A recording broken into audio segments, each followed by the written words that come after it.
favor, lá no livro de Levítico, no capítulo de número 19, e nós vamos ler do verso 16 ao 18.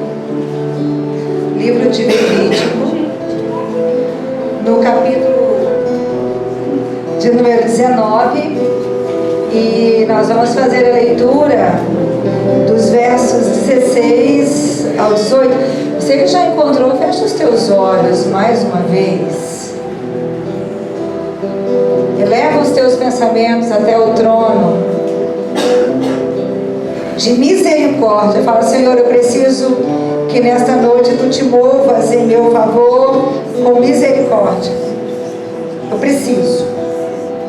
preciso ouvir a Tua voz falando comigo, porque eu preciso me movimentar e fazer algumas coisas acontecerem, outras pararem de acontecer.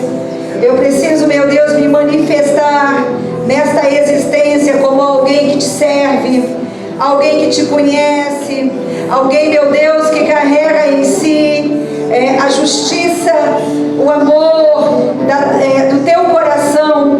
Vai quebrando toda a barreira de dureza existente dentro da minha alma, vai quebrando toda a resistência de engano, vai removendo de mim, meu Deus, tudo aquilo que afasta o mover da Tua mão na minha direção.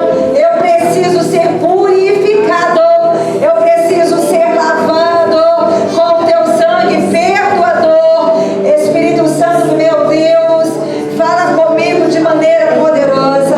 Meu Deus, envia os Teus anjos guerreiros, porque existem pessoas que precisam do Teu toque, precisam, meu Deus, da Tua intervenção, para si mesmo, para a família, em áreas distintas da vida, e o Senhor é um Deus cujo braço não está encolhido. Então nós podemos ainda nesta noite esperar pela Tua salvação, em nome de Jesus. Levítico 19, a partir do verso de número 18, diz assim: não espalhem calúnias. Eu vou ler na versão NVI. Não espalhem calúnias entre o seu povo, não se levantem contra a vida do seu próximo. Eu sou o Senhor. Não guardem ódio contra o seu irmão no coração, antes repreendam com franqueza o seu próximo, para que por causa dele não sofra as consequências de um pecado. Não procurem vingança, nem guardem rancor contra alguém do seu povo, mas ame cada um o seu próximo como a si mesmo. Eu sou o Senhor.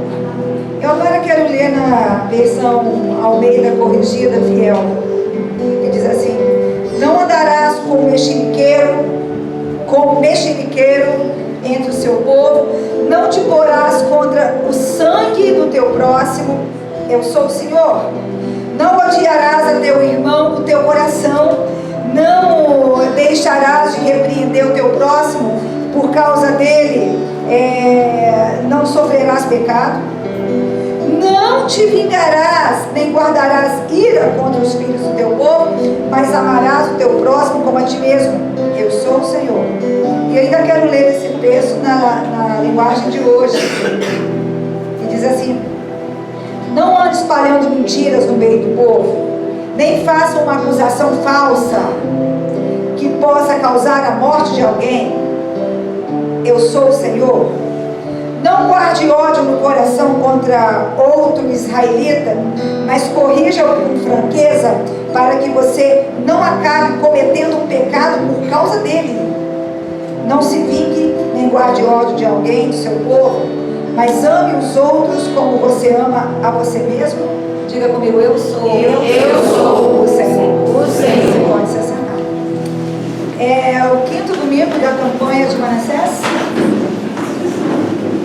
Esta é uma unção que tira do ser a incapacidade de prosperar. Existem dores que mesmo que você não se deixe guiar por elas, mesmo que você não se torne mal por causa delas, mas elas têm o poder de impedir você de prosperar, de ser uma pessoa completa, de ter uma vida plena. Existem níveis de dores capazes de impedir uma pessoa de ter uma vida plena. Por isso o Senhor derramou sobre José, que foi um homem que não se deixou guiar pela dor, não pagou o mal com o mal, um homem que conseguiu manter a fé apesar da dor, mas mesmo assim ele não conseguia prosperar como pessoa. Ele sabia que tinha um bloqueio sobre ele, e quando ele nasce o seu primeiro filho, que ele deu o nome de Manassés, e ele deu o nome exatamente porque ele entendeu que Deus estava removendo dele algumas incapacidades. E eu acho isso muito fantástico na história do José. Quando a esposa dele engravida e quando nasce o primeiro filho, ele percebe que Deus derrubou uma barreira, derramando sobre ele uma unção, e que ele seria um homem pleno, apesar de tudo que sofreu, ainda que não tenha se deixado afetar de maneira a reproduzir o mal que lhe fizeram. E é interessante porque há uma instrução de Deus para o seu povo, e a maior instrução de Deus para o seu povo é o amor. Maior. Deus quer que o seu povo se aliancie com Ele, assim, se una a Ele, mas um sinal claro de que alguém está com Deus é esta pessoa ter a capacidade de amar. E uma vida pautada no amor é uma vida pautada no trato com o próximo, né? Você consegue saber se você está com Deus, como você se relaciona com o seu próximo. Por isso, Deus nos deu alguns mandamentos, né? E eu não sei se você já leu o capítulo 19 todo do livro de Levítico. Se não leu, vale a pena ler. É um capítulo muito interessante, né? É um dos maiores capítulos do livro de Levítico. E ele traz também, né, no seu conteúdo, uma ligação íntima com os 10 mandamentos. Como assim, pastora? Porque os 10 mandamentos é uma ação imperativa de Deus, é uma ordem. Não é para alguém olhar e dizer assim, cumpra ou não cumpra. O povo de Deus tem a dificuldade de entender o que é ser de Deus, né? A gente vive num mundo, aspas, democrático, aspas, de novo, né, democrático. Então, a democracia pressupõe uma escolha. Só que se você quiser ser uma pessoa de Deus, não tem escolha, né? A gente vai ter que aprender a viver numa teocracia. Deus manda e a gente obedece. Então, a relação desse texto com os 10 mandamentos é exatamente essa expressão que aparece na frente de cada mandamento, e eu queria que você repetisse ela comigo. Diga assim, eu sou é o Senhor. Ou seja, sou eu quem mando. Não é isso? Então, essas instruções, ordens, lidas, não é para você pensar faço ou não faço. É para serem feitas. E é interessante que todas essas ordens, que o livro de Levítico, o capítulo 19, é um monte de ordem, né? Se você não leu, vai lá ler. Tem ordem nos instruindo em quase tudo. E estas ordens é para nos livrar do mal maior. Deus quer que o seu povo seja livre do mal maior, né? Talvez você pense assim, pastora, eu não consigo perdoar porque eu sofri um mal maior, né? Eu não dou conta de perdoar, eu não dou conta de entender, eu não dou conta de continuar seguindo como se nada tivesse acontecendo, eu não dou conta de amar esta pessoa, porque ela fez ou foi um instrumento que provocou em mim um mal maior. Mas o mal maior não está ao alcance de que ninguém possa fazer contra você. E Jesus deixou isso muito claro. Jesus disse assim: não tema o homem. Eu acho essa fala de Jesus formidável, que ele diz assim, que só pode matar o corpo. Não tema os homens, antes tema a Deus, que além de matar o corpo, pode mandar a tua alma para o inferno. Então o mal maior não está ao alcance de ninguém. O mal maior, ninguém pode te atingir com ele. Eu gostaria de desmistificar algumas mentiras, né? Que a dor, o medo, a rejeição, o sofrimento possa ter causado em alguém aqui. E alguém diz assim: pastora, eu não vou esperar mais nada da vida, eu não vou acreditar mais em ninguém, eu vou ser uma pessoa ruim mesmo, porque o que me fizeram aqui, não, o que te fizeram pode ter sido um mal grande, mas o mal maior é você se tornar mal como o mal que te fizeram.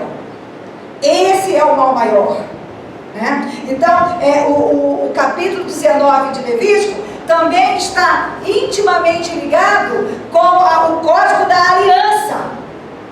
A aliança é aquilo que nos une a Deus.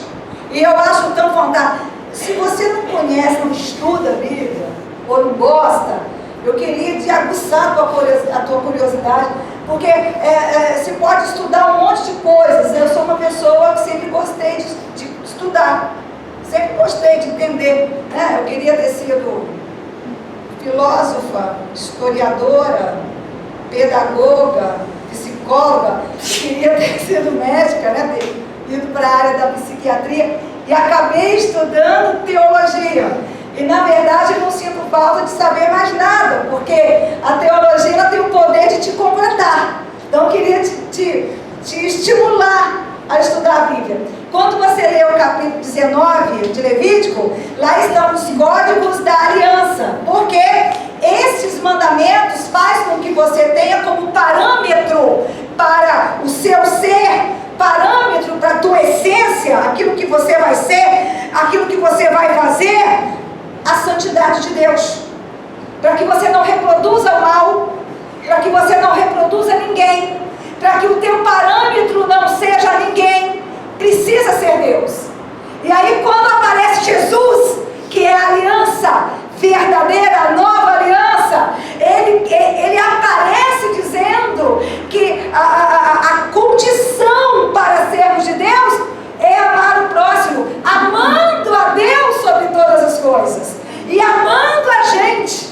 Ou seja, não tendo nenhuma brecha, nenhum espaço para que o mal venha tecer nada em você. Eu acho isso assim fantástico, porque quando você entende a vida pela ótica de Deus revelada nas Escrituras, você entende que o mal que podem fazer contra você é pouco. Você tira do mal aquela grandiosidade, aquela periculosidade. Você entendeu? O que alguém pode fazer comigo? No máximo, me matar. E daí? E daí? Eu vou morrer representando, testemunhando, escolhendo e amando a Deus. Então, quando Moisés traz para o povo este mandamento, ele está explicando o poder do rancor e o poder da vingança, né? Por quê? Porque na verdade, ao atingir o próximo com o mal que ele te fez, você estará atingindo muito mais a você, porque o teu próximo continuará tendo a oportunidade de deixar de ser ruim, mas você já terá feito uma escolha definitiva. E essas coisas são sérias demais, né? Na verdade, o que Deus quis dizer é que não há uma diferença aos olhos dele entre eu e o próximo. E aí não pergunta quem é o próximo, não, porque o próximo varia e o próximo são todos. Qualquer um que estiver perto de você é o seu próximo, seja ele japonês, seja ele da Inglaterra, seja ele da tua casa, teu amigo mais próximo, não importa, né? Então, existe uma unidade humana que faz de você e o próximo um. Pensa numa imagem. Alguém está descascando uma maçã com a mão direita. A faca resvala e fere a mão direita. Pensa em algo mais estúpido do que alguém dizer assim, vou me vingar. Troca a faca de mão e fala, agora eu vou ferir a esquerda. Conseguiu perceber algo mais estúpido? Não? Todas as vezes que você projeta, intenta e executa o mal contra alguém, você está atingindo muito mais a você do que ao próximo. Porque você está pegando como parâmetro para o teu ser a ruindade que o próximo fez contra você e está se esquecendo do seu Deus. Na verdade, quando você faz o mal, você mesmo se torna o seu próprio agressor. É você que está se ferindo. Quando alguém pensa assim, alguém fez o mal contra mim, muito bem, agora chegou a minha vez. Você está dizendo assim, ele fez o mal contra mim e agora, olha, Deus me deu uma oportunidade, ele está abaixo e eu estou acima, agora chegou a vez dele mesmo acabar comigo. É isso que o Senhor está nos mostrando, né? Porque se eu fizer isso, eu digo assim, olha, a maldade nele, a maldade em mim, ele se move na maldade dele, eu fui vítima da maldade dele, mas agora eu quero me equiparar. Também vou me mover pela maldade que há em mim, né? A capacidade de fazer o mal que ele teve contra mim, eu tenho contra ele. E tem gente que por causa da maldade que um faz com ela faz comigo, ela faz com todos, né? E aí a gente não pode se esquecer, né, que quando você pensa, né, eu vou fazer o mal contra alguém, não se esqueça que pode ter mais 500 pensando, vou fazer o mal contra mim, alguém pensando 500. Né? E eu preciso da proteção de Deus. E se eu escolho me vingar de um, eu posso estar saindo da proteção de Deus e abrindo espaço para os 1000 que estão planejando contra mim conseguir me atingir e me alcançar. Então, assim, ser bom é inteligente, ser bom é sábio, ser bom é que te capacita a ter uma vida plena. É por isso que Deus diz que nós não podemos pagar o mal com o mal, que nós não podemos guardar o desejo de vingança, mas que nós temos a obrigação de amar, né? E aí a gente dá uma olhada, né? E ver o que tem sido a base da tua vida, o que tem te estruturado, né? Fazer mal, rancor, impulso de vingança, ou uma experiência maravilhosa de perdão. É escolha, é decisão, né? E uma das histórias, né, que melhor ilustra essa dinâmica de fazer o mal, né, rancor, oportunidade de vingança, né, ou viver a vida maravilhosa do perdão, está na história do José, né? Aí lembrando, né, que José um dos 12 filhos que o Jacó teve, o primogênito, né, da Raquel, que foi o grande amor da vida do Jacó, né? Mas um dia o Jacó ele teve um sonho e ele resolveu contar o sonho e uma peculiaridade, né? Porque a gente precisa escolher nunca fazer o mal. E a gente precisa entender também o que é que desperta o mal, né? Por isso a gente tem a necessidade de discernir as pessoas sem julgar. Quando você julga, você faz o mal. Quando você discerne, você impede a pessoa de fazer o mal. né? Porque, não, pastor, mas o que eu estou falando para ela é a vontade de Deus. Nem todo mundo tem capacidade, nem todo mundo é para saber o que Deus mostrou para você. Uma pessoa que tem inveja, né? Você tem capacidade de discernir o invejoso? Você tem noção de qual é o poder da inveja?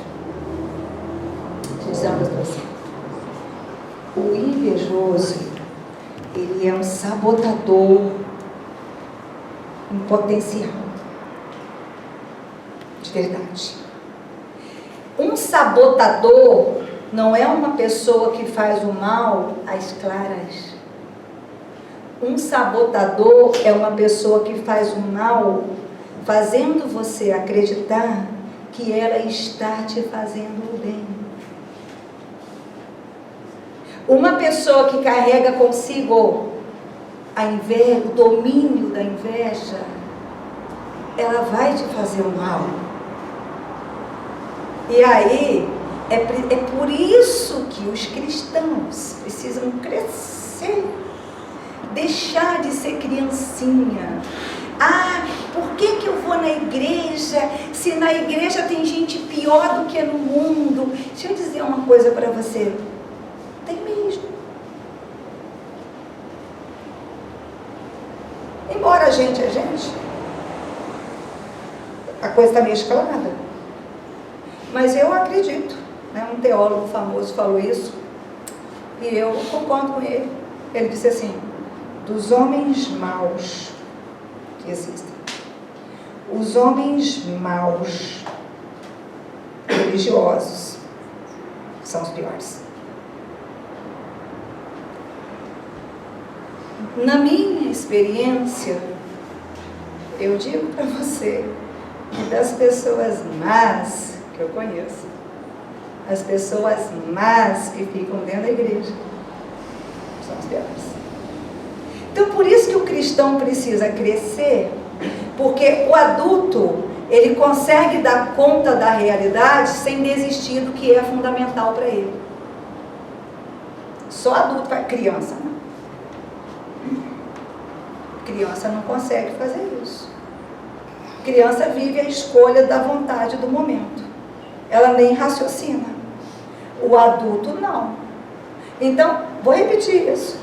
Uma pessoa adulta, ela consegue discernir a realidade e se preservar fazendo o que tem que ser feito, o que é correto. Então, há uma necessidade de crescimento espiritual. As pessoas parecem que querem garantia que são de Deus, só. Que o coração é bom, né? Que a intenção era boa. E alguém disse, e é verdade, de boa intenção, o inferno está cheio. E talvez a tua vida seja um inferno. Porque o inferno, ele não é um locus, né, um lugar fixo. Existe um lugar chamado inferno, a Bíblia chama de Hades. Né? Mas acontece que o que é que caracteriza o inferno é onde o mal nunca cessa. E tem gente que leva uma vida que na vida dela o mal nunca cessa. Já viu pessoas que dizem assim: pastora, na minha vida, eu não me lembro de ter tido paz. Eu não me lembro de ter sido feliz. Eu não me lembro de um momento maravilhoso, pleno. Não tem essa lembrança. Então talvez o poder do inferno esteja te dominando. Entende? Então é preciso maturidade para vencer o poder do mal, né? Mais do que achar que o coração é bom, mais do que achar que a intenção é boa, é preciso você se livrar do mal, né? O José, ele não conseguiu, olha só, um garoto de Deus não conseguiu fazer isso. Ele teve um sonho e ele sonhou, né? Não vou contar o sonho dele aqui, vai tomar muito tempo, mas os dois sonhos que ele teve tinham uma interpretação só. Que a família toda, incluindo o pai, ia se dobrar diante dele. Que ele governaria, ele mandaria na família toda. Os irmãos que eram invejosos, e ele não sabia que eram invejosos, ao escutarem este sonho, desenvolveram dentro do coração uma rivalidade contra o José. E daquele momento em diante, eles colocaram uma ideia fixa e demoníaca na cabeça, que para eles serem bem-sucedidos, ou felizes, ou realizados, o José, ele não poderia existir. Eles tinham que dar cabo da existência do José. Talvez você esteja contando o teu sonho. Pastor, talvez você tenha dificuldade, passa por dificuldade, você nem deveria passar. Né? Às vezes tem pessoas na sua casa que tem isso, tem esse problema desgraçado, chamado inveja. E o invejoso, ele é sempre vingador, sabotador. Né? E a gente precisa saber e tem que conseguir deixar essa gente numa distância segura.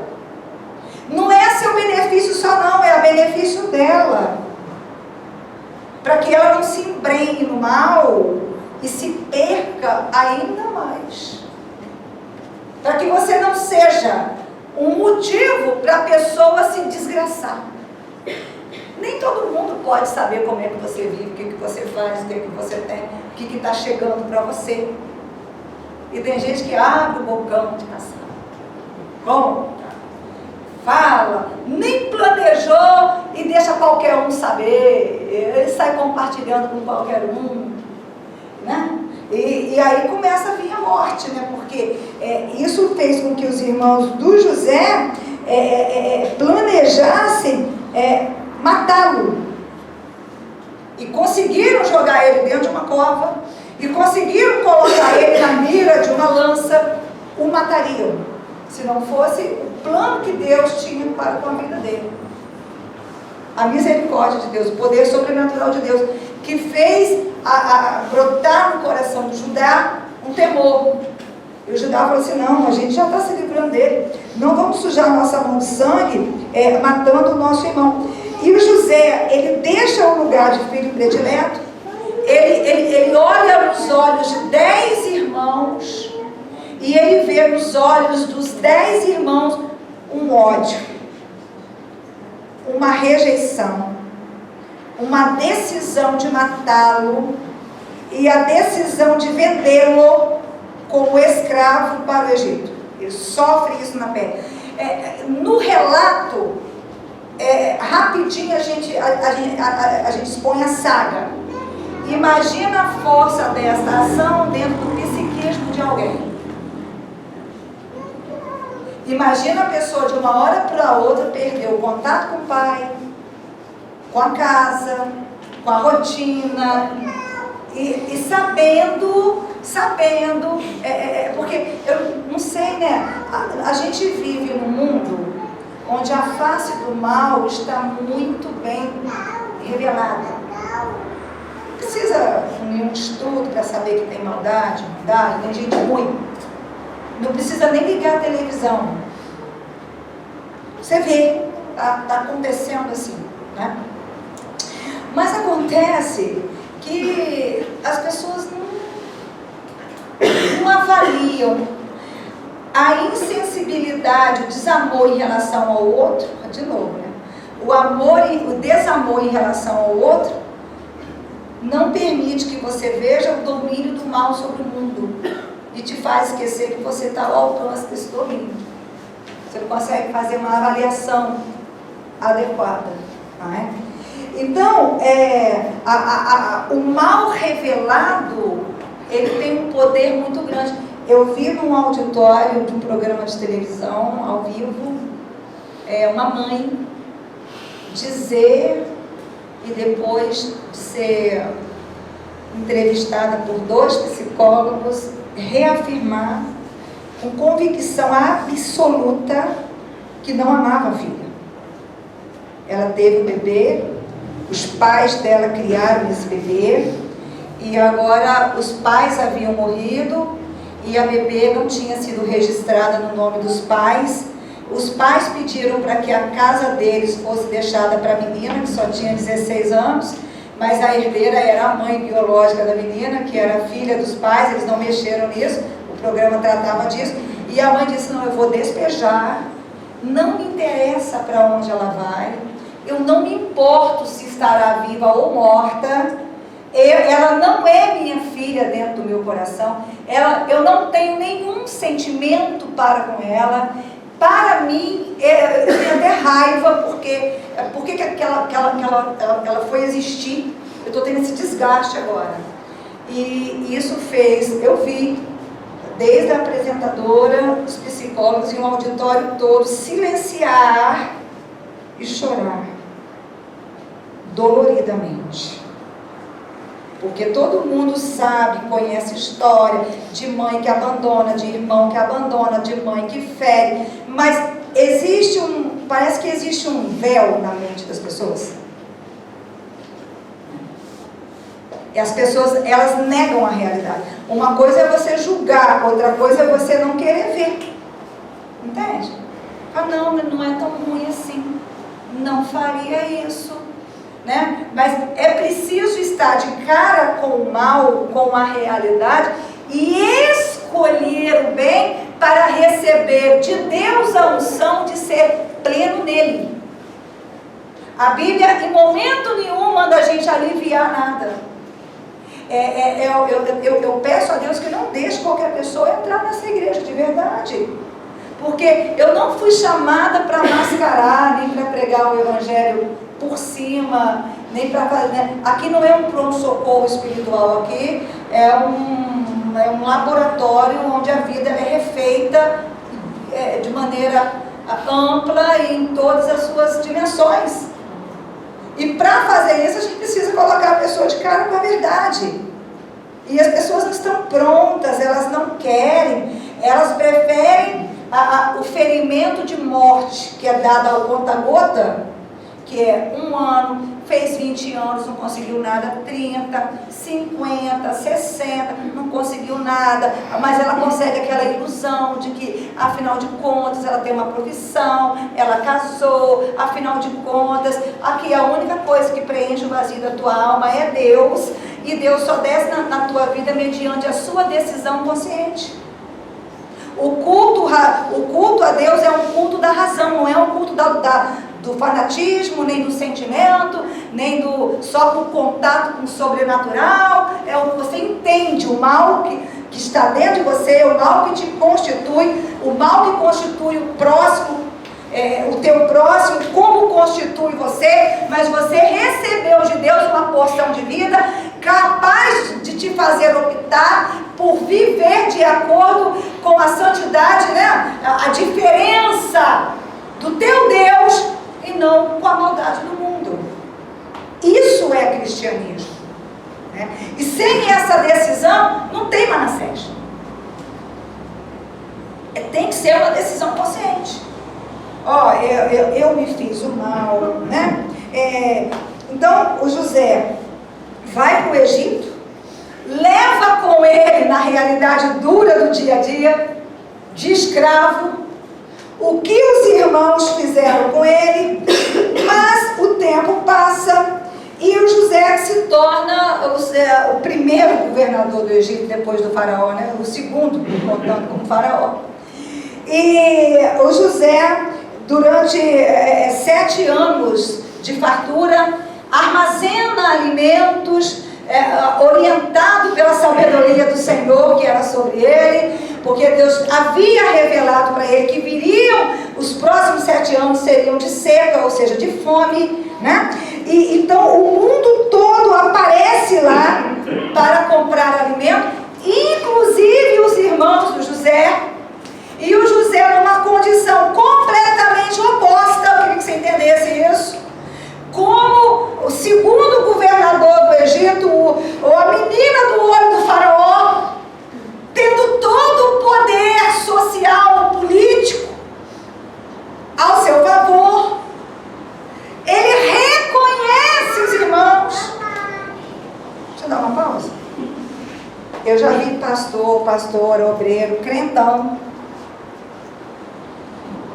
gente que sofreu mal durante a vida, pregando o evangelho em cima do púlpito, E quando se deparou com quem o fez mal, numa posição inferior a dele, eu já vi, testemunhei, dizer assim: Deus me exaltou, colocou ele dependente na minha frente, eu vou me vingar.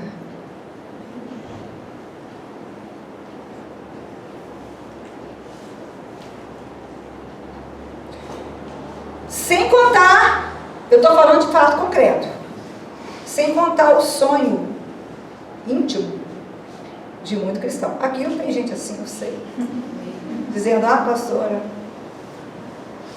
ainda vou ver, ó, aí vim comer aqui. E é assim, gente próxima, tá?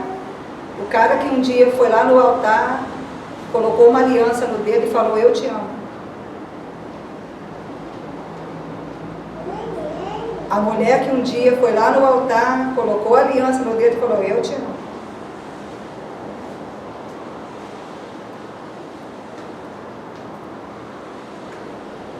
Filho com mãe.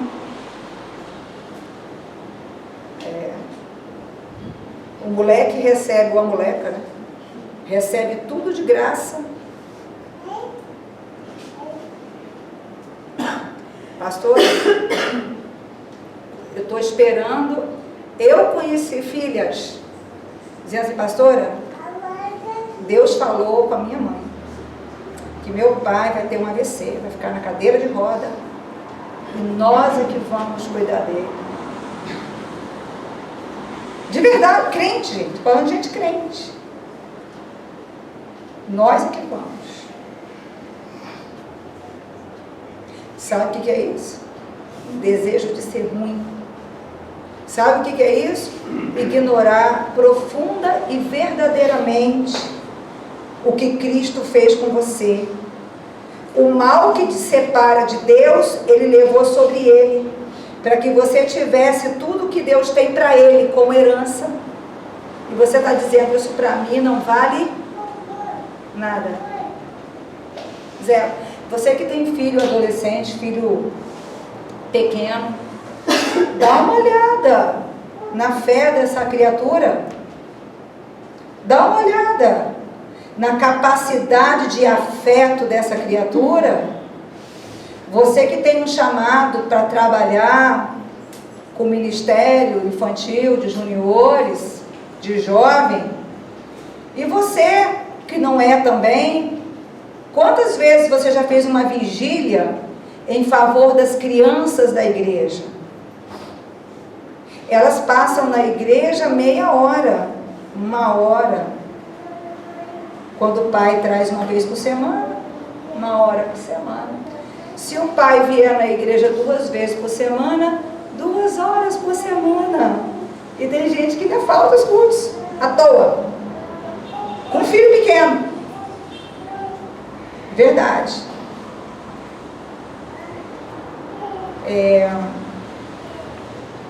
Então, eu preciso dar uma olhada em quais são os parâmetros, porque sentimento desperta um monte, pensamento vem um monte. Eu estou falando de execução. O Tiago falou disso, o Paulo também. Ele falou que uma vez que a tentação ela é acolhida, dá à luz e concebe o pecado. E o pecado traz para você a morte e a destruição eterna. Então assim, pastor, é que eu sou colérico. Não é razão para você fazer o mal. Você está escolhendo ser maligno. Isso não tem nada a ver com temperamento. Zero a ver com temperamento. Entendeu? Então, o José, ele foi colocado diante dele, né? A possibilidade de vingança. Mas o José, ele disse uma frase, né, muito bonita, né? Ele falou assim, olha, não se preocupem, o mal que vocês fizeram contra mim, fala comigo, Deus tornou em bem. Olha como vale a pena você desistir de guardar raiva, mágoa, rancor e desejo de vingança. Olha como vale a pena. O José sofreu um agravo capaz de lançar ele no mundo da psicose. É que se a pessoa mergulha na dor e fica, meus 10 irmãos não gostam de mim, papai não me protegeu. Pega esse caminho para você ver o que vai acontecer. Um espírito de loucura vai pegar o controle da tua mente, e aí, ainda que você queira voltar à sensatez, alguém que fala assim, pastora, eu sou uma pessoa pirracenta, eu já entendi, eu quero fazer diferente, a minha pirraça é tão poderosa que ela não deixa. Sabe o que é isso? Um traço de psicose. Você não é dono de si. Você não age de acordo com os parâmetros da realidade. A realidade está aqui, ó. A tua base de ação está aqui. Aqui onde está a linha. É você agir aqui, ó. Realidade, eu. Não, está aqui. Vai. O José, ele teve uma dor, uma perda. E depois que os irmãos o fizeram este mal, uma sucessão de males o acometeu por causa do mal que os irmãos fizeram. Ele poderia ter se tornado uma pessoa rancorosa, ter alimentado um desejo de vingança. Mas ele disse assim, eu não vou alimentar, porque eles me fizeram um mal em um momento, mas Deus me fará o bem eternamente. O mal que eles fizeram vai sumir com o tempo. O bem que Deus me fará vai ficar pela eternidade. É isso? A resposta que o José deu foi essa. Não se preocupem. Ou seja, não fica nem culpado. Não quero que você sinta nem culpa. Porque vocês me fizeram mal, mas do mal que vocês me fizeram, Deus, Ele me fez o bem. E o que é que José poderia fazer, né? Ele poderia ter descido ao nível dos irmãos, né? E quando a gente tem um impulso de vingança, de maldade, um impulso para pagar o mal com o mal, e a gente faz isso, entenda isso. Repete o que você entendesse. O mal que eu pratico, ele tem poder, de se instalar em mim. E aí você vai passar a ser um robô na mão desse mal, teleguiado pelo mal. E é interessante que mal é mal. Não é mal contra os outros. Quando você faz o mal contra os outros, você está fazendo contra você. E aí tem gente que gasta toda a energia e fé para fazer o mal contra os outros. A vida dela continua parada, estagnada, e sobre ela vem sentenças e mais sentenças e mais sentenças. E ela não consegue ser plena, e ela não consegue sair do lugar. Essas coisas, elas são muito sérias. Porque quando alguém pratica o mal contra a gente, é só um ato que foi praticado, que produziu um sofrimento, uma dor, mas é só aquilo. Mas quando eu escolho eu fazer o mal, aí eu desencadeio o mal sem fim. E aí, a minha criatividade para fazer o bem, já viu que tem gente que você olha assim, ela tem uma cara de nada. A igreja tem que crescer para você começar a ver essas coisas. Gente, tem casas que eu chego de verdade, que eu olho assim, eu vejo a destruição de verdade. Pode estar bonito, limpo, arrumado, eu sei que ali tem a unção do nada, que ali ninguém está indo para lugar nenhum. Aí quando você olha no olhar da pessoa, é um olhar vazio. é um olhar descontente consigo, descontente com a existência, e é um olhar que reproduz um vazio do tamanho de Deus que habita dentro dela. E essa pessoa passa a ser uma pessoa muito triste, ter uma existência muito triste, e por onde ela passa, ela vai despertando no outro o desejo de distância, ou de não favorecer ela em nada, porque ela não tem nada de agradável para oferecer. Ela não consegue ajudar ninguém. Tem gente que não consegue fazer o mal, né? Mas não vence o mal pela cabeça. Aí fica aquela pessoa incapaz de fazer o bem. Ela não é criativa. Ela não consegue uma solução para nada. Nem para si, nem para ninguém. Nem nas coisas mais simples. Ela fica dependente de comando. Porque o Espírito Santo não consegue fazer ela intuir nada. Existe um demônio que ele mata a intuição. Quando eu estou falando de intuição, né? Ele mata a capacidade da pessoa agir com o coração.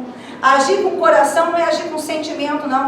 É agir com a coragem de fazer o que tem que ser feito. O teu coração tinha que ser um coração que discerne a realidade, sabe as intervenções que tem que ser feitas para dar o resultado que Deus deseja e a capacidade de fazer aquela intervenção. E existem demônios que mutilam as pessoas no coração. O coração delas vive um monte de pulsão, a cabeça delas um monte de programação para o mal, um monte de intenção ruim, e a cara, uma cara de... Minha mãe falava felemê, sabe aquela cara ruim, assim, ó? Sempre insatisfeita. Até o sorriso comunica insatisfação. É falso. Ou a barbárie, né? A sede de vingança, aquele sorriso ruim, que é fundamentado no mal que está dentro da pessoa, na zombaria, no desprezo pelo próximo. Aí a pessoa, ela já está perdida. Então, o mal que você pratica é o mal que contamina o seu ser, né? Porque o mal fez você agir. E aí, essa pessoa passa a ser uma pessoa interesseira, que só sabe se relacionar de forma competitiva. Aí você não... Aqui, a loucura toma conta, você não consegue instruir uma pessoa dessa. Porque ela compete com você, ela desconfia de você, ela não se alegra com nada que você conquista. Dentro dela, ela quer te superar, e ela não consegue ver a solidão que ela está soterrada, né? Começa a desenvolver mecanismos de defesa, porque o mal está dentro dela. Porque quando você pratica o mal passa a ser a sua forma de ver o mundo. E Jesus falou: se os seus olhos forem maus, tão densas serão as trevas que te acompanharão. E tem gente que fica assim, curiosa, sabe aquela curiosidade maligna? Eu queria entender. Não é da tua conta, querido. Não é da tua alçada, você não tem capacidade de resolver, nem você. Está querendo saber por quê. Eu estou sempre dizendo isso, e as pessoas não me ouvem. Para de colocar um copo assim na parede para escutar o que está sendo. Para! Olhar pelo buraco da fechadura. Ficar altas horas da madrugada com a fresta, a cortina acesa, para ver que horas que o vizinho vai abrir o portão. Para com isso. Não é da sua conta. Você não vai resolver esse problema. Na verdade, você está fluindo no mal que está dentro de você, desconfiado, se protegendo, maldando tudo, o tempo todo, né? E aí o José, ele tomou uma decisão, né? E por que o José tomou essa decisão? Primeiro, ele não quis se tornar uma pessoa ruim. Ele disse assim, ó, me fizeram mal, mas eu não vou ser mal por causa disso. Simples assim. Uma conta básica. Me fizeram mal, mas quer saber uma coisa? Eu tenho uma coisa que é minha, eu creio que o Espírito Santo me deu. Eu não sou uma pessoa que se atinge com qualquer coisa. Mas se eu me atingir também, problemático. Vem uma explosão. Então, quando alguém faz alguma coisa muito ruim contra mim, eu tenho certeza, eu discerno, peço ao Espírito Santo para me ensinar a lidar de forma que aquela pessoa não vá me fazer mais mal ainda, aumentando a sentença dela, nem me prejudicando, nem prejudicando ninguém. E depois eu peço ao Espírito Santo para Senhor, eu vou contar até 3. Quando eu acabar de contar, esse sentimento ruim pelo que ela me fez vai desaparecer. Eu me recuso a lembrar do que ela fez, porque isso não vai ser meu parâmetro, isso não vai estragar o meu dia. Eu quero chegar na minha casa e brincar com o meu gato, leve. Amém. Eu quero ver meu jardim, leve. Eu quero tomar o café sentindo o cheiro dele e tendo esperança para o amanhã. Eu não quero guardar este lixo, porque este lixo é obra do mal no coração de alguém. Não tem que ser, não tem que se transferir para mim. Sou eu. Tem funcionado. Porque se eu parar para te contar quanto mal as pessoas me fazem, você vai ter dó de mim. Vai chorar muito. Você não trouxe lenço, talvez. Vai borrar a maquiagem. Mas eu não choro, não. Eu só na hora e não é sempre. Apago. Eu me adapto fácil à realidade. Qual é a realidade? Qual é a ilusão? Qual é a realidade? Agora acostumo o cérebro com a realidade. Vida que segue. Na direção do que você tem dentro de você. Não é ignorar. É tomar uma decisão eficaz para que Deus possa ter espaço para transformar em bem o mal que te fizeram. E Ele certamente fará. Entendeu? A segunda coisa, né, que fez o José tomar essa decisão, né, que foi as conquistas do José, né? Eu estou fazendo uma leitura das conquistas que o José teve em não ser uma pessoa guiada pelo mal, em não pagar o mal com o mal, né? Então a primeira delas, não virou malvado, não se vingou, né? A segunda delas, ele conquistou uma família. Casar e ter filho não é ter família, né? Eu costumo dizer que eu conheço gente que não se casou, ou casais que não tiveram filhos, e são menos infelizes, muito menos, do que aqueles que fizeram e não conseguiram amar a família adequadamente. De verdade. Né? Os viúvos de marido vivo, as viúvas de marido vivo, os viúvos de esposa viva, os órfãos de pai vivo, né? Os pais abandonados, né? Os abandonados que têm filhos, sofrem muito mais. É uma desgraça. Então, se você tem uma família, e todo mundo tem, pode ser só sua mãe, mas tem, porque ninguém nasce do chão e nem dá em árvore. Então, você veio de alguém. E esse alguém de quem você veio, ou esse alguém a quem você se uniu, é a tua família, né? Então, uma vez que você tenha pessoas, então você lute para ter família. E quem guarda ódio, mágoa, rancor e sentimento de vingança, se lança no arcabouço da solidão da alma. São pessoas solitárias. Podem ter 10, a mãe pode ter 10 filhos. Fica assim, pastor, pastor. Quando eu lembro de tudo que cada um fez, para que lembra? Eu fico assim pensando, por que não foi proativa, criativa? Por que não teve uma atitude iluminada de fé, de ser uma pessoa que faz o menino funcionar? Eu tenho um conselho sempre, né? Eu digo, não tenha filhos. A gente não vive em tempos para ninguém ter filho. Se quiser pedir a minha opinião, pastora, o que a senhora acha? Que alguém deveria ter filhos? Não, eu não acho não. Porque mesmo que você o crie numa família, na igreja, mas a sociedade está muito degenerada. E assim, por melhor que sejam as nossas perspectivas para o futuro, o que a gente tem pela frente é a revelação da face do anticristo. Né? E se você ler Mateus lá, Jesus falando, né, da grande tribulação, dos tempos do fim, aí ele fala, ai das grávidas, né? Então, ai das crianças pequenas, dos frágeis, dos doentes. Então, a corda sempre arrebenta para o lado mais fraco. E os dias piores chegarão, porque passarão os céus e a terra, a palavra do Senhor não passará. Entendeu? Então não tem filho. Mas se você os tiver, ou já os tem, não há nada que você possa fazer. Vá pedir ao Espírito Santo para amar o seu filho e conseguir tocar o coração dele com inteligência, que é a única coisa que vai fazer ele mudar. E não tem receita de bolo para criar criança, porque cada criança é de um jeito, né? Então você tem que saber o que vai ter efeito em cada criança. Porque a partir do momento que tu pariu, ou se você é pai, o que você pensa, sente, deixou de ter importância. Você tem que descobrir o que funciona para fazer o seu filho andar no caminho do bem, ser uma pessoa boa e não ir para o inferno. Acabou. Ah, mas isso aqui eu nada. Vai fazer o menino chegar no céu. Vai educar os seus filhos para o céu. Isso é fundamental que isso aconteça, né? Então, o José, ele conquistou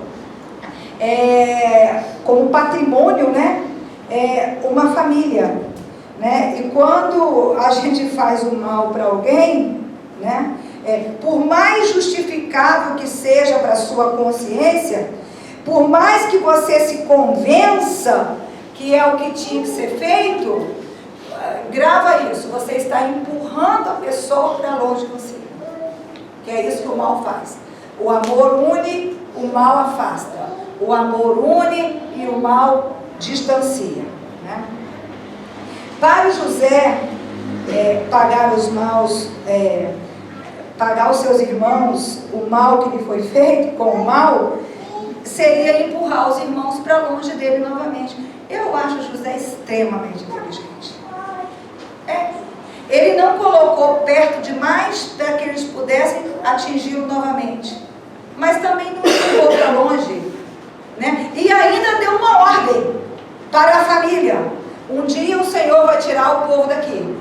Eu não poderia ir porque estaria enterrado, já teria morrido. Eu quero que vocês peguem os meus ossos, desenterrem daqui, levem e enterrem Canaã. Aqui, você tem que ter noção da sua dependência. E não achar que você é absoluto, soberano e não precisa de ninguém. Às vezes é preciso um distanciamento para você conseguir avaliar a pessoa adequadamente, refazer teu psiquismo. Depois você recoloca ela num lugar onde ela não se faça mais mal te atingindo.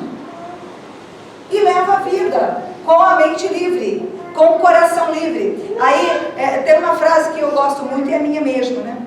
A graça da vida é quando você consegue seguir com o coração livre. Você não pode levar nada de ruim. Se você leva alguma coisa de ruim, você vai ser uma pessoa que vai querer morrer rápido e vai achar a vida sem graça. De verdade, né? Quando a gente tem um mal dentro da gente, nós passamos a nos relacionar com as pessoas de maneira maldosa, malvada. A gente vai empurrando as pessoas aos poucos. E quando nós estamos fazendo isso, nós estamos andando em passos largos para um lugar muito ruim. E sabe que lugar que é esse? A cidade da solidão. Quer morar lá? E tem gente que vai fazendo pequenas maldades achando que vai ser visto. Eu acho isso fantástico. Como a pessoa vai ser estúpida nesse grau? Ela sabota uma pontinha, aí fala: minha mulher não vai perceber que eu sou ruim, que estou querendo mal dela. O meu esposo, o meu filho, ou minha mãe, ou meu amigo, meu pastor, minha pastora. Faz isso que não. Sei lá. Mas aqui, de verdade, ainda que a pessoa não te veja, você vai estar longe. Porque é a natureza do mal isolar e distanciar. E não existe nada mais triste, dolorido ou letal do que a solidão. Quem se vinga, quem guarda rancor, quem vive de ressentimentos, expulsa pessoas da sua vida. E aí o diabo pode conseguir pegar um controle tão profundo da sua alma, construir um abismo tão grande, que vai ficar impossível para você atravessar a ponte de volta. Isso é perigoso de verdade, né? Entre a vingança e as pessoas, escolha as pessoas. Pega isso como meta. Porque, olha, até quem não te quer mal, vez ou outra, acaba te ferindo. É próprio nosso. Nós somos limitados. Então, se você for se vingar de todo mundo que te fere, você estará fazendo a pior escolha, né? Uma vez eu vi o relato de um pastor dizendo assim que uma pessoa ligou para ele 11 horas da noite. E no relato dele ele ficou muito chocado. Se ele soubesse que as pessoas me ligam 3 da manhã, fiquei quieta. E ele disse que essa pessoa falou assim: pastor, eu estou te ligando porque hoje é meu aniversário e ninguém me deu os parabéns. Então eu estou ligando para o senhor fazer uma oração comigo. Não queria que essa data passasse em branco, como se eu não existisse. Aí o pastor falou assim: e sua família? Nós estamos rompidos muito tempo. E seus amigos? Pois é, a gente não tem assim laços a ponto de alguém ter que me mandar. O pastor, então, você quer que eu ore para te abençoar? Como? Você já se amaldiçoou. Eu vou orar com você para Deus te tirar desse lugar, acalmar o teu coração, colocar uma luz nos teus olhos de novo, para que você pare de ficar se vingando. Pare de guardar tanto rancor. Deixa de ser tão desconfiado. E escolha acreditar nas pessoas a ponto de construir um laço saudável. Todo mundo tem que ter pelo menos uma pessoa, meu Deus. Pelo menos uma. Que você fala assim: não, essa daqui me conhece como eu sou. Uma que seja. Porque as pessoas estão muito sozinhas. Elas não conseguem se despir e nem se mostrar. E isso é doentio, patológico, perigoso para o psiquismo. Entre a vingança e as pessoas, o José escolheu as pessoas, né? Você já percebeu que criança briga e daqui a pouquinho está de bem de novo? Alguém tem criança? Brigas, assim, coisa séria, quebra o brinquedo da outra, né? Não dá o lanche e tal. Aí passou nem um minuto, né? Trocou a brincadeira, eles estão lá como se nada acontecesse. E tem pai que se envolve, já viu pai que se envolve em briga de criança? Aí fica de mal do outro pai para todo sempre. Ou pode dar até processo, até morte. De verdade, por causa de briga de criança. Por que as crianças lidam melhor com as decepções do que os adultos, né? Porque as crianças, elas não levam muito a sério a vingança. Elas só se vingam se não tiver a próxima brincadeira. Se tiver a próxima brincadeira, elas esquecem a vingança e vão brincar. E por que a gente não faz isso com a nossa vida? Você não tem que trazer para perto de você quem te feriu e não se arrependeu adequadamente. Quem poderia repetir isso? Pastora, como é que a gente vai saber? Gente, é tão fácil. Os irmãos de José passaram a vida toda, até antes do Jacó morrer, procurando ele para se certificar que ele não se vingaria deles. Se eles perguntavam, porque no lugar do José, o que é que eles fariam? Se vingariam. Então você não pode deixar a gente vingativa, né? Eu estou sempre dizendo, seria outro sermão, né? Não vou falar sobre isso aqui, mas se você soubesse o poder destrutivo da contenda, olha, às vezes eu não brigo nem pelo meu direito. Eu prefiro perder um dinheiro do que me envolver numa contenda. E não é porque eu não sei brigar, não, isso é pouquinho. É porque eu sei o que uma contenda faz lá no mundo espiritual. Eu prefiro determinar o contrário. Eu prefiro determinar que o Senhor me dará muito melhor. Eu prefiro abrir o meu caminho para o melhor de Deus. Eu prefiro me estribar na fé. Então, assim, tem gente que por causa de dinheiro, por causa de roupa, por causa de carro, sabe? Cria uma contenda, cria uma raiva, estabelece uma vingança. Meu Deus, eu não consigo entender. Isso é falta de fé em Deus. Você sabia que a Bíblia diz, e Deus fala da primeira pessoa?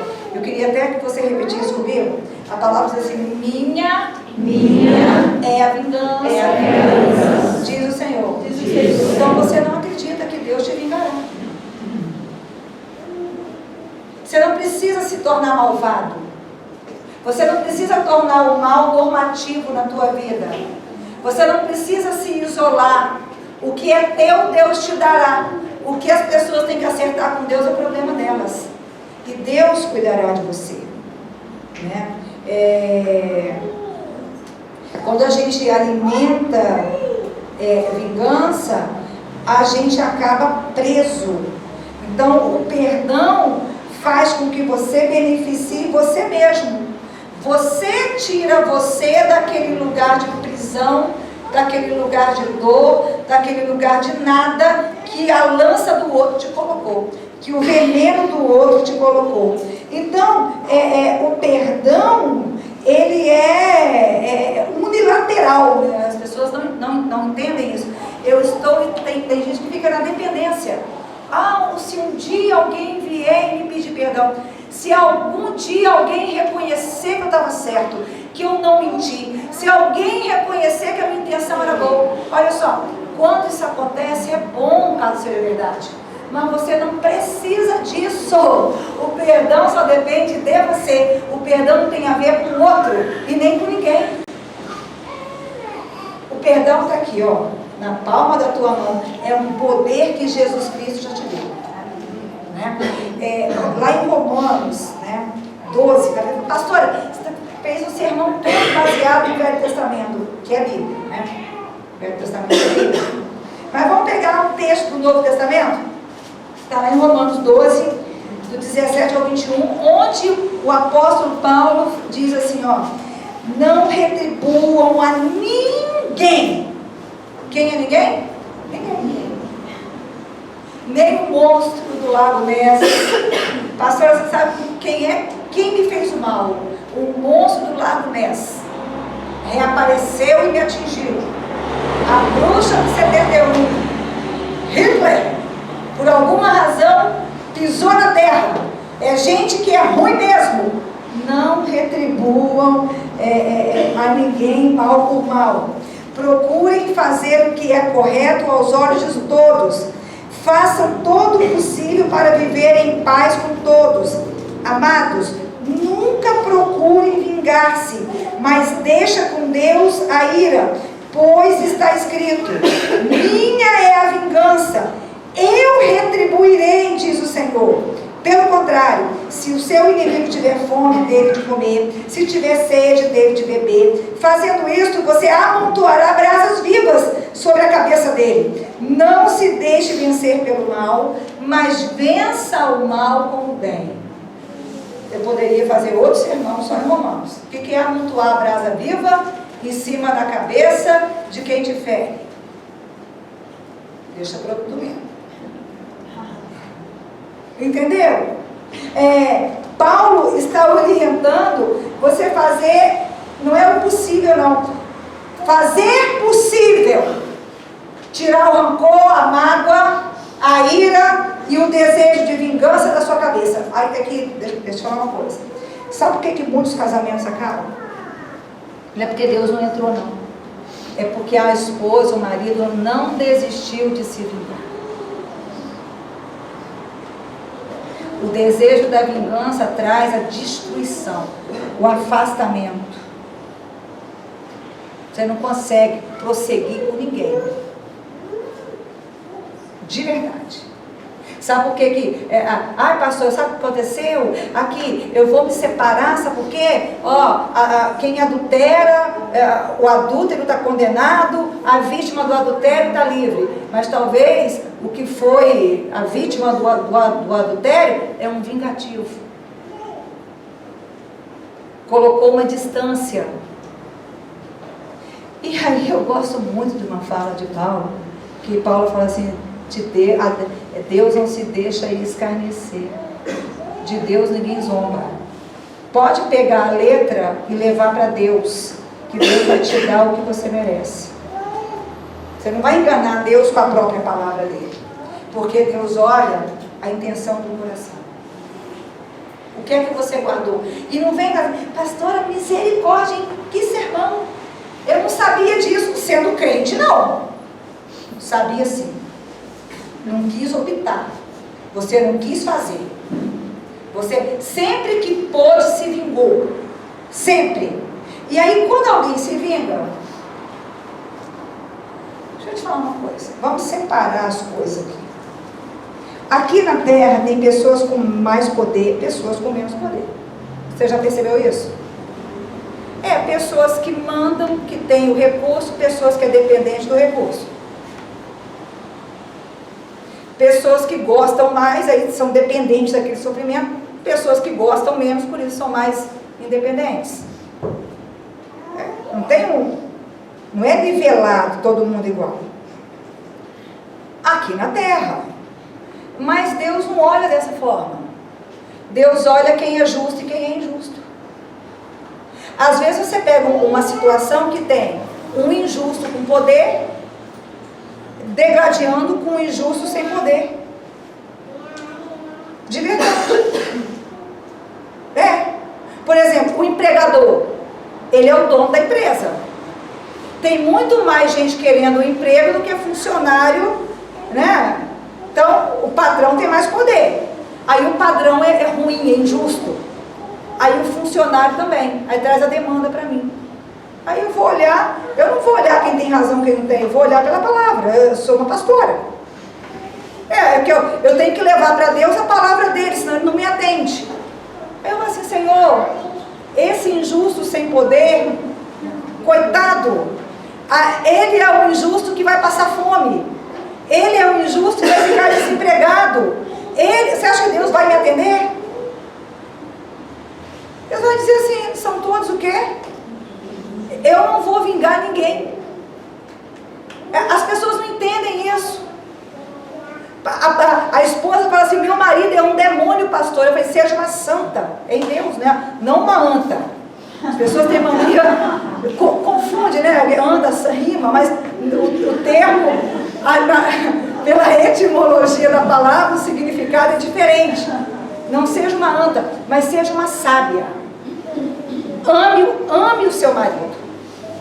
Haja com ele com o coração livre. Não retribua a ele o mal que ele fez a você. Se porventura ele se encontrar abaixo de você, use aquele momento para favorecê-lo, como José fez com os irmãos. Deus descerá a seu favor. Mas se você não fizer isso, você vai continuar sendo, naquele momento, a injusta e empoderada. Mas quem já percebeu que as coisas mudam? Que quem está embaixo vai para cima, é um constante movimento. Daqui a pouco você vai ser um injusto, em desvantagem de novo. E vai sofrer, e vai sofrer, e vai sofrer. E a gente não tem como repreender o diabo, o poder do inferno. A gente fica sem ter o que fazer. Porque as pessoas não querem ser boas. Pastora, eu sou uma pessoa vingativa, invejosa e sabotadora. Guardo rancor, não esqueço nada, não beneficio ninguém. O meu lema é, quando a farinha é pouca, o meu pirão é protegido primeiro. Coloque isso diante do Senhor na luz. Pague um preço, porque você precisa de um coração novo. Não se preocupe com a sua situação. Deus vai mudar ela assim, porque Ele tem esse poder. Se preocupa com o seu coração, que ele colocou você dentro do inferno de verdade. Para de achar. Tem gente assim, porque a pastora quer me manipular. Olhai por mim. Quero não. Eu nem queria saber o que passa na sua cabeça muito. De verdade. Eu quero não. Eu quero que a luz de Deus chegue até você. Que o seu nome seja escrito no livro da vida. Isso é coisa da igreja. Aqui, enquanto você se relacionar com Deus através da pastora, do pastor da igreja, você está longe de Deus. Construa você a sua experiência com Deus. abrindo mão da ruindade, da preguiça, da avareza. Sabe como é que a gente vence a avareza? Ofertando. Oferta. Você vai entender que a circulação traz a provisão, de verdade. E que a retenção traz a traça. O que você tem vai ultrapassar. Não vai ter renovo. Vai ter solidão. O que vence o demônio é o amor ao próximo. Pronto. O amor a Deus é o próximo. O sacrifício, porque quando eu falo assim, vem plantar, não é batata não. Vem trabalhar para Deus na igreja, por quê? Você vai estar tirando de você e colocando na vida de uma pessoa que você nem conhece. Você vai quebrar a força do inferno, a força do diabo, a força do mal na sua vida. E quebra de verdade. Dá uma olhada em quem planta, em quem se desloca. Um grande exemplo de plantação é a Amandinha. Uma menina bonitinha. Aqui, a Amanda não. Fica em pé, Amanda. Olha pra lá. Essa menina bonitinha aí. A Amanda, eu falei, Amanda, você precisa plantar. A Amanda, mas ela não queria fazer nada, ela não gostava de ninguém, achava todo mundo muito chato, não era pra ela. E a Amanda começou a plantar. E a vida da Amanda começou a mudar. Porque muda. Se você quer ser feliz, quer vencer o diabo, faça o bem para o outro. E toda vez que você faz o mal para o outro, você fortalece o domínio do mal sobre você. Vença a solidão. Você não vai mais ficar sozinho. Se você não quiser, você não fica mais sozinho. Vença a solidão. Escolhe ser uma pessoa que se define pela prática do bem, inclusive sobre aqueles que te fizeram mal. Inclusive. Entendeu? Te fez o mal, te feriu, caluniou, né? E tome uma decisão. Não fale mal de ninguém. Não espalhe o mal de ninguém. A ironia, né? Não estou falando de ironia enquanto estilo literário, não. Estou falando de ironia compreendida pelo senso comum, que é o fato de você fazer uma afirmação que, na verdade, quer dizer uma negação. Exclua isso da sua vida. Deus não gosta disso. Palavras com duplo sentido. Exclua isso da sua vida. Pastora, é possível? Você vai ficar uma pessoa mais chatinha. Eu sou assim. Quem convive comigo sabe disso. Não sou irônica. Não uso duplo sentido. Não faço brincadeira boba. Não faço brincadeira que desmerece ninguém. Resultado, eu sei que eu sou mais chatinha, mas eu prefiro ser uma chatinha abençoada. Você vai ser um chatinho abençoado, você não vai ser tão engraçadinho, você não vai fazer tanta firula, mas o poder de Deus vai envolver a tua vida, e o poder da bondade vai estruturar a tua existência, e você vencerá. Essa é a palavra que nós temos para você.